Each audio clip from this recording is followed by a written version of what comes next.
जानना चाहते हैं फैसलाबाद धरने का असल मास्टरमाइंड कौन था? क्या धरने का मकसद हुकूमत के खिलाफ साजिश थी? धरना नजरसानी दरखास्तों पर समाअत के दौरान चीफ जस्टिस के सवाल। जस्टिस काजी फाइज ईसा ने रिमार्क्स दिए। धरने से मुल्क को अरबों रुपए का नुकसान हुआ, सरकार को कोई परवाह नहीं। आइंदा के लिए मिसाल होनी चाहिए कि अगर ऐसा हुआ तो संगीन नताइज होंगे। हुकूमत ने अदालती फैसले पर अमल दरामद के लिए कुछ नहीं किया। कागज के टुकड़ों से पाकिस्तान नहीं चलेगा। सुप्रीम कोर्ट ने हुकूमत की फैक्ट फाइंडिंग कमेटी पर अदम इत्मीनान का इजहार कर दिया।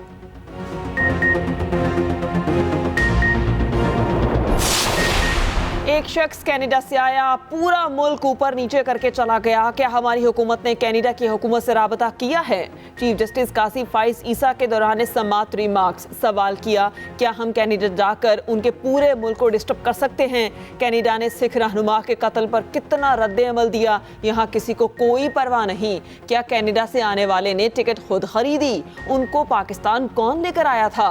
यहाँ मुल्क और दीन इस्लाम को बदनाम करें, कोई पूछने वाला नहीं।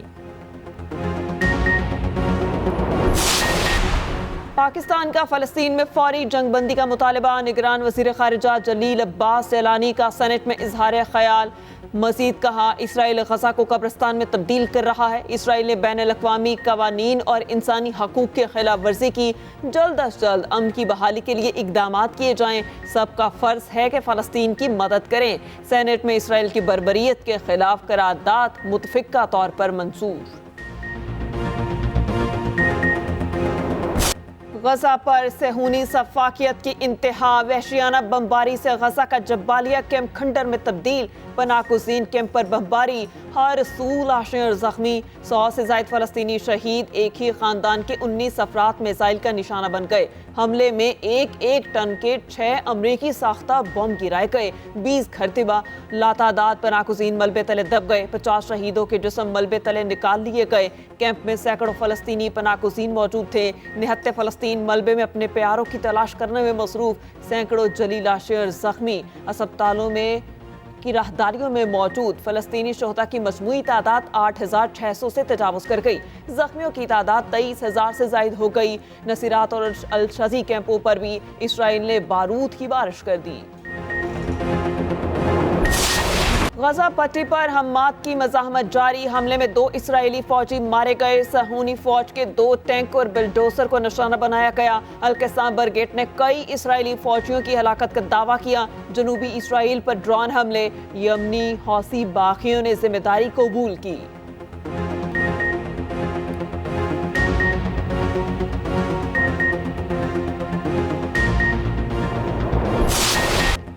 इसराइल की हिमायत पर अमेरिका के लिए मुश्किलात बढ़ गई। अमेरिकी सेनेट कमेटी में इसराइल के खिलाफ जबरदस्त एहतजाज और यूक्रेन की इमदाद के लिए $106 अरब की नेशनल सिक्योरिटी फंडिंग। अमेरिकी वज़ीर ख़ारिजा एंटनी ब्लिंकन के लिए तकरीर करना मुश्किल हो गया। एक शख्स ने फ़लस्तीनियों के हक में नारेबाजी शुरू कर दी। पुलिस ने एहतजाज करने वाले शख्स को गिरफ्तार करके बाहर निकाला। चंद लम्हों के बाद खातून ने फ़लस्तीनियों के कत्लेआम के खिलाफ आवाज़ बुलंद कर दी। खातून को भी गिरफ्तार कर लिया गया। एंटनी ब्लिंकन को अपनी तकरीर बार बार रोकना पड़ी। पुलिस ने सेनेट की इमारत से 12 मुजाहिरीन को गिरफ्तार कर लिया।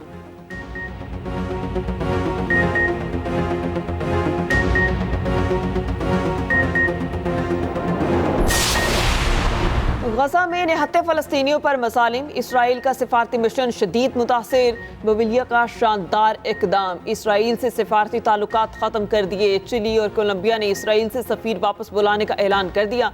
फ़लस्तीनी इवाम से इज़हार यकजहती के लिए दुनिया भर में मुजाहिरे। जॉर्डन में पाकिस्तान की लोगों की बड़ी तादाद सड़कों पर निकल आई। लंदन में फ़लस्तीन की हिमायत में फिर मुजाहिरे। नीदरलैंड में भी शहरी सड़कों पर आए।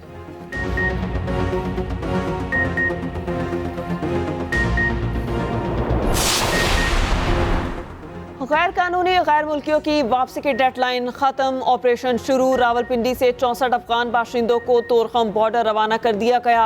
अफगान शहरी मुख्तलिफ मुकदमात के तहत जेल में कैद थे। तारकीन वतन को 2 बसों में सवार किया गया। पुलिस की नफरी 20 साथ मौजूद। तोरखम बॉर्डर पर अफगान हुकाम के हवाले किया जाएगा। वजारत दाखिला ने पहली बार फॉरेन एक्ट के तहत बेदखली का हुक्मनामा जारी कर दिया। सिक्योरिटी फोर्सेस ने मैपिंग और जियो फेंसिंग से अफगान बाशिंदों की निशानदही मुकम्मल की। सिंध में 2 लाख गैर कानूनी तारकीन वतन मौजूद। KP में 3 लाख अफराद की निशानदही हो चुकी। पंजाब और बलोचिस्तान में डेटा स्कैनिंग जारी। रावलपिंडी में 12,000 अफगानियों में से 6,000 गैर कानूनी निकले। 6,000 की तस्दीक मुख्तलिफ मराहिल में जारी।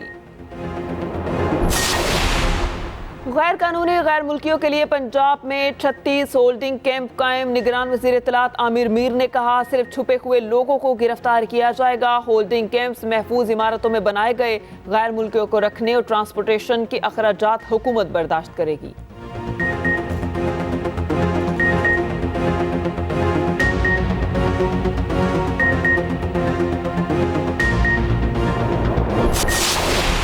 मुस्लिम लीग नून की इंतखाबी सरगर्मियां शुरू। नून लीग के सूबाई और कौमी असम्बलियों के उम्मीदवार आज दरख्वास्तें जमा कराएंगे। नवाज शरीफ टिकटों की तकसीम का हतमी फैसला करेंगे। उधर नवाज शरीफ की शरीफ मेडिकल सिटी आमद। डॉक्टर्स ने नवाज शरीफ का मामूल का मुआयना किया।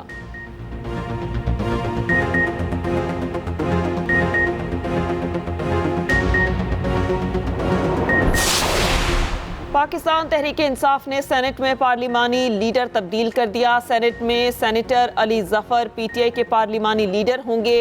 सेनेट सर्कुलेट ने सर्कुलर जारी कर दिया। इससे पहले सेनेटर एजाज चौधरी PTI के पार्लिमानी लीडर थे।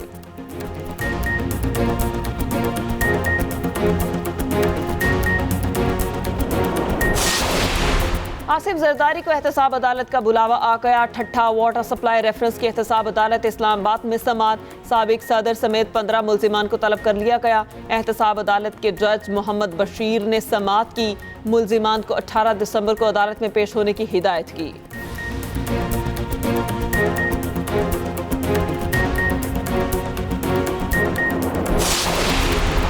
डॉलर फिर बेकाबू। इंटरबैंक में डॉलर की कदर 48 पैसे का इजाफा। डॉलर की नई कीमत 281 रुपये 95 पैसे हो गई। उधर पाकिस्तान स्टॉक एक्सचेंज में तेजी का रुझान।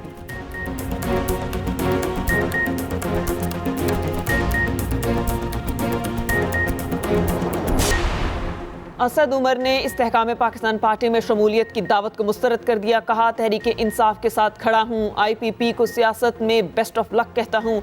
उधर सानेहा 9 मई के मकामात की तहकीकात में असद उमर तलब। इन्वेस्टिगेशन पुलिस लाहौर ने आज शाम 4 बजे बुला लिया। तहरीक इंसाफ के साबिक वफाकी वजीर गुलाम सरवर खान IPP में शामिल। जहांगीर तरीन और अलीम खान से मुलाकात की।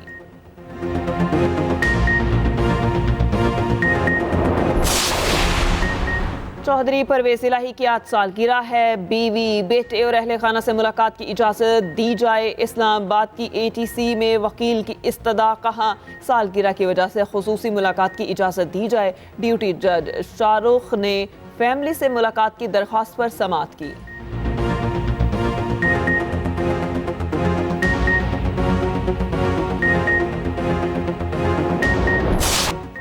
क्रिकेट वर्ल्ड कप में पाकिस्तान की बांग्लादेश के खिलाफ कामयाबी। सेमीफाइनल में पहुंचने की उम्मीद बरकरार। शाहीनों ने मुसलसल 4 शिकस्तों के बाद पहली फतह हासिल की। बंगाल टाइगर्स को 7 विकेटों से बाआसानी हरा दिया। 205 रन का हदफ 33वें ओवर में पूरा किया। चांस मिलते ही फखर जमान का लाठी चार्ज। 60 छक्के और 3 चौके लगाए। 74 गेंदों पर 81 रन की इनिंग्स खेली। अब्दुल्ला शफीक की भी 68 रन की उम्दा बैटिंग। पाकिस्तानी बॉलिंग के सामने बांग्लादेश की टीम ढेर हो गई। शाहीन आफरीदी का तबाहकुन स्पेल।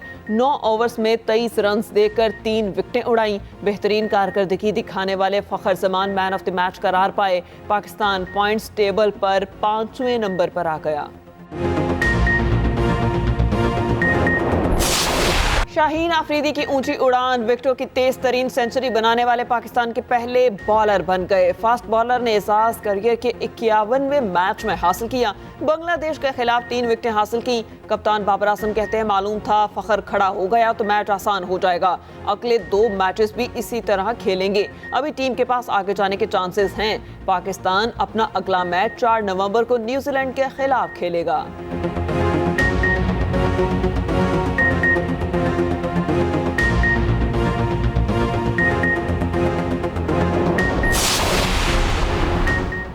लाहौर में सांस लेना मुश्किल, फजाई आलूदगी में शहर का दुनिया में पहला नंबर। फजा इंतहाई खराब, शहरी मुख्तलिफ बीमारियों में मुब्तला होने लगे। शहर में एयर क्वालिटी इंडेक्स 439 तक जा पहुंचा। नई दिल्ली फहरिस्त में दूसरे नंबर पर। माहिरीन का बच्चों और बुजुर्गों को गैर ज़रूरी बाहर ना निकलने का मशवरा। स्मोक होती क्या है और ये इतनी खतरनाक क्यों है? स्मोक में कौन कौन सी एहतियाती तदाबीर इख्तियार करनी चाहिए? खुसूसी रिपोर्ट इस बुलेटिन का हिस्सा।